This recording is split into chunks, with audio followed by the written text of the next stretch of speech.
Hey guys, and welcome to another edition of Prohire TruckTVe, the channel where we try and do all things sustainable, and of course it's not just trucks. And today we're looking at something we've looked at previously a couple of years ago, which actually at that point I thought was one of the best electric cars that I've ever been in.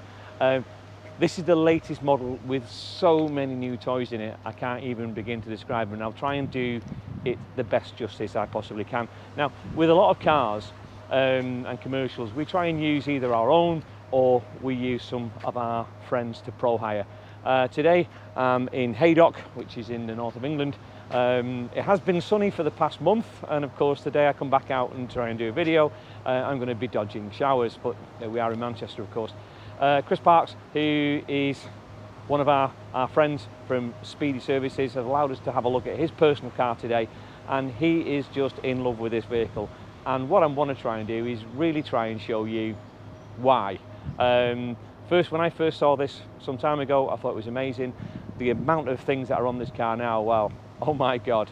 So let's have a quick look, shall we? So before we even get in the car, this is one of the coolest features I've seen. And of course, there's many cars out there that do remote driving and all of these things, and comes when it calls, all this stuff. But this is just great. This is a car that when I press this button on this high quality key fob and I go across to that mirror, we get a light to come on. Let's just see.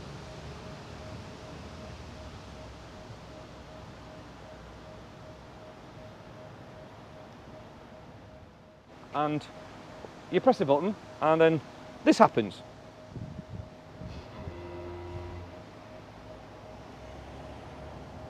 So the idea behind this is your car is stuck in a tight space, you can't get in the doors, and you can bring the car and walk it out of the space. Now everybody can get in the vehicle. How cool is that? And also quite scary at the same time. And of course you want to, if you can't park in a tight space, put in a straight line and we walk our car into the space. Well,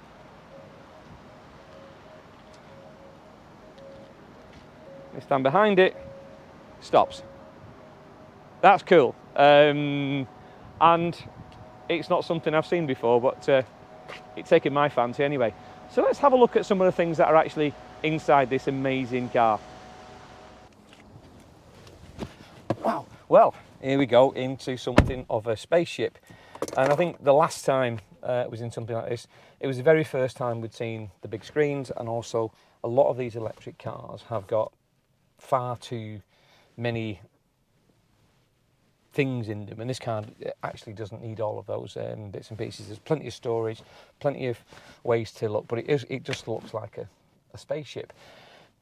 I guess the bit about this Kia, you know, it's the EV6 GT Line, top of the range. There's nothing in this car that you can buy extra on top of what we currently have. So it was given a great opportunity to look at something which, I mean, Kevin specced his car, you know, really well. You know, I mean, let's fair. I mean, this is a, wow,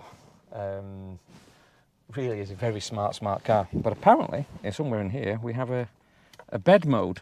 I mean, who knew that? Let's have a look at this. You mentioned it before. Yes, I found it. And the bed mode apparently allows you to, if I can get it to work, what power now? This is when you're charging or whatever, and it automatically puts you to sleep while you're having a kip.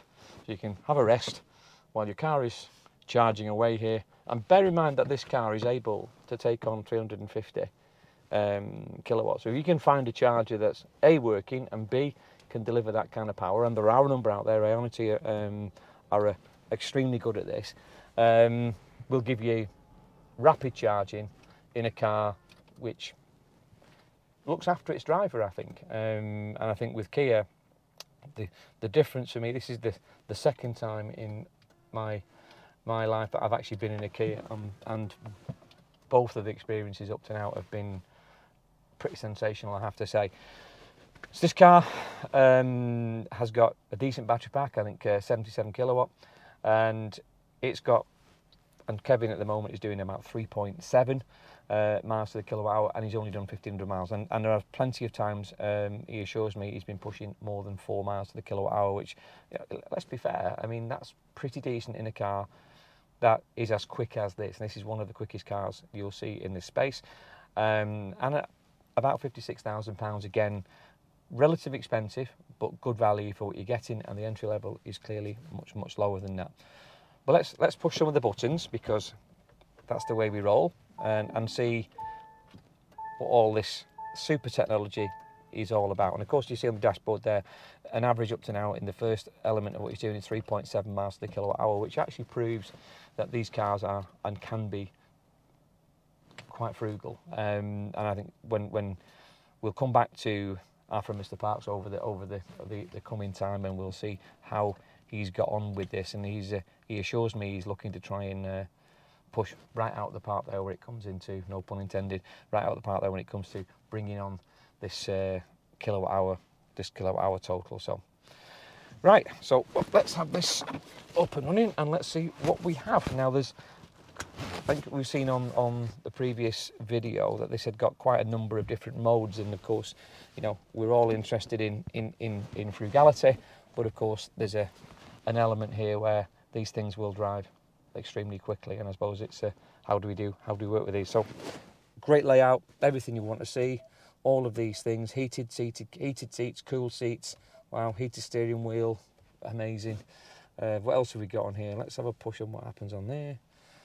Right, where we go. So we've iPlayer, radio, of course we have sat nav, of course we have, and everything. Tiptronic box, well, auto as you'll see, auto hold, right. All round cameras. I think you'll agree, a really good spec, and of course the warranty on these cars is superb, absolutely superb. Here we go. And of course the camera is, you know, just bonkers. I mean, you can see the car round to rate, gives you every safety feature that I've ever seen on a modern car seems to be built into this amazing vehicle, and it looks fabulous as well. It absolutely looks stunning. But of course, I think when it comes to a really good EV today, it's about onboarding power down the road. And the last thing you want to be doing on a journey is spending, you know, 2 or 3 hours charging. And this car, 10% to 80, 15 minutes, something like that. You know, it's with the right charger, of course. I mean, that is still clearly half of the battle. Finding a charger that gives you the power that you deserve, I think, actually, as well.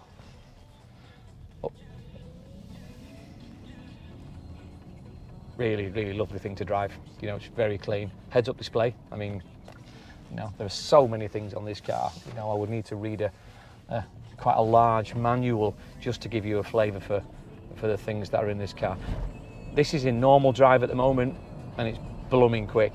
Really quite a quick car. Sits up well. You feel like you're in a much higher car than this looks. So you're quite off the ground. So it feels like a really good crossover. I feel quite high up in the vehicle. And you know, you're surveying all that around you, but the heads-up display, yeah, amazing. Really smart. Constantly monitoring the power, giving you all of those things that you want to. And I think EV nerds like myself like to see how much power we're operating, how much power we can save, all the things that are going on in the car, much more than perhaps, you know, in years gone by where you just put a key in, plug and go, and just fuel consumption was just whatever the car did. I always feel when it comes to electric drivers now, there seems to be a very different way of driving vehicles, and it's all about sustainability, I think, but also about conserving power, getting the best out of it, getting the most out of it. And after that willful exuberance is gone when you first have a very powerful EV car, then you get over the histrionics of something that will do, in this particular case, 0 to 60 in 4 seconds or so. it then becomes the job of how do I actually get the most out of this amazing bit of kit. So we're going to take it for a bit of a run and just see how it's changed since the last time I've been out in this car. First impressions for me, it's impressive. It really is super impressive. So I think I touched on before, and this car is great. It's really good, really cool. It's got so many cool features. But I want to talk about the driving modes. At the moment we're in Eco, and in fairness, in Eco it's pretty quick. It's as quick as any other car you'd ever want to drive in. Certainly up to maybe a 2-litre petrol car. It feels like it. There's plenty of go. It's quite positive. The steering is excellent. And then you push this on the steering wheel, and then you go to normal, and it adds another layer of power, and you can feel it instantly. The next layer of power that's put into this vehicle, and it's not just imagination. It offers that, and it also gives you a bit of grunt as well to make you feel. I'm not sure it's needed to make the noise and the power. And it goes from into a blue setting. Then we have another setting, which I'm not sure that anyone ever needs in a car, certainly in any of the roads today, because, well, quite frankly, it's frightening, absolutely frightening. And I'm almost loath to push the button, but since we're doing this for the viewer, and I want to try and give you a feel for it, we push it into sport. Everything goes red, and the world changes. And this car is an absolute demon. Oh my God, how quick is this car? And I think, it is brilliant. And also found something else. Well, when you indicate, it gives you a camera down the inside of the out, so you can see what's in between, what you're going into. So not only is it the quickest car I've been in a long time that has not got double the price tag, it's got some of the best gadgets in it that any car I've been in, and I don't care who's making it. Some of the gadgets in this are just super cool. So I'm going to come back into Eco mode, which I think is probably the safest for me, my passengers, you and the young cameraman, just to keep us all in a safe environment. But oh my God, I'll have to have a word with young Mr. Parks and advise him not to be using that sport mode at all. I think it's just absolutely nuts, but fabulous car, absolutely fabulous car. It's improved since the last one I've been in, for sure. It's still got that pedigree. I have no clue what the old Kias were like. Can only give you a flavour for what I feel that this new GTS line is. What they've done with it is spectacular. Love the screen, love the layout, love the tech on board, love the warranty.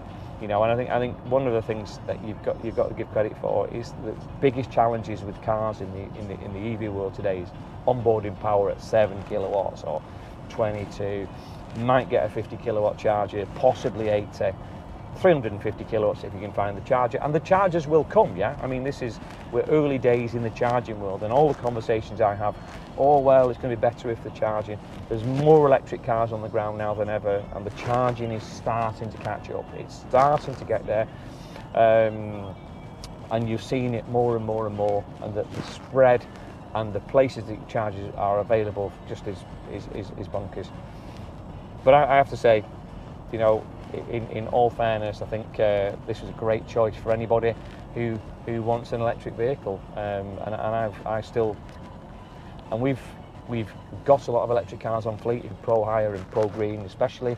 Our commitment through our 2022 ESG report is that all of our company vehicles will be EV by 2025, and we're more than 50% of the way there now.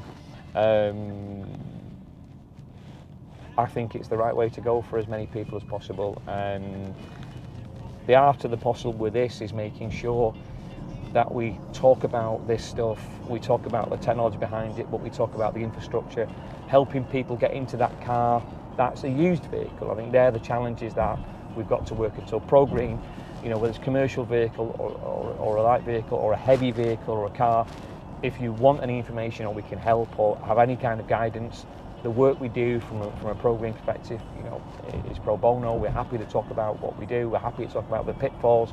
We run, you know, quite a few hundred electric vehicles now commercially on our fleets. We're working heavily now heavily for a pun, we're working heavily on large vehicles too, so 7.5, 18 tons and beyond, and other alternative fuels, including, you know, HVO, hydrogen technology, and of course fuel cell. And the biggest challenge for most people today is really getting some balanced opinions on what good may actually look like and where the world is coming to and changing over the next few years. So again, with Prohire TruckTVe, Pro World, Pro Flex, and Pro Green, you know, the idea is that we can offer that unbiased opinion on where we think the world is and where it's going to be. So, you know, please try and subscribe and follow us if you do. We're across a lot more platforms, including Facebook, Insta, LinkedIn, and many others. So we're looking forward to catching up with you guys soon. I'm going to keep on driving this for a while, and we'll catch up in a bit. I'm loving the car. So we're back from our extended run in, still, for my money, one of the best electric cars in the UK today, and for many reasons. The way it drives, the warranty, you know, the entry-level cost of this car gives you still some great features without having to blow the bank. And I think, you know, the warranty and especially into the second-hand market will keep people confident in the products we have here. But like always, what I'd like to try and do is, before I sign off, is show you some of the external features. You know, I could have spent many hours boring you to death with the internal ones, but I really do think it's worth a good look. But this is, I'm on a lot about keys, high quality keys. I think high quality keys make a good start for a car. But opening the car up, door handles come out, and to meet you, as a lot of electric cars today, they look at alternative to leather for the seats, which I think is a great thing to do, especially sustainability piece. We've got an old-fashioned hood pull, nothing wrong with that. If that's the only thing that's electronically challenged. That's where your motor is. So a lot of these cars today have everything hidden away, but of course it gives you the room inside the car by having this up front. And normally a lot of cars today, they've got a bit of a hole at the front. You can put your cable, teeth back in, cable tidy in. Again, only thing you need to do with this car, top your water bottle up, job done. I think we move round to the back, you've got to admit the body styling on this vehicle, it does go and screams GT. We have a rear one that says hold down. Now, I complained on the earlier video that I had to open the boot myself. They seem to have fixed that this time round. Again, boot space isn't bad for an EV. It's got everything you need in there. It's not a massive car, loads of space inside. It really is, bags of room inside. And we have a cable with the KIA name on it. Let's have a look how this works. So I think we have something here. Yeah, it's electronic, is it? There you go. You push it, it opens up. There we go. And we'll plug your cable into there, and of course it's as simple as plug it into the charger.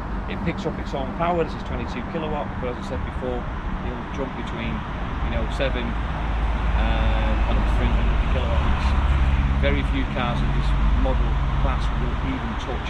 So I have to say, all round, again, it gives everything that people need in a modern EV. What's that? Yes, it is powered. Put it down. Yes, it does.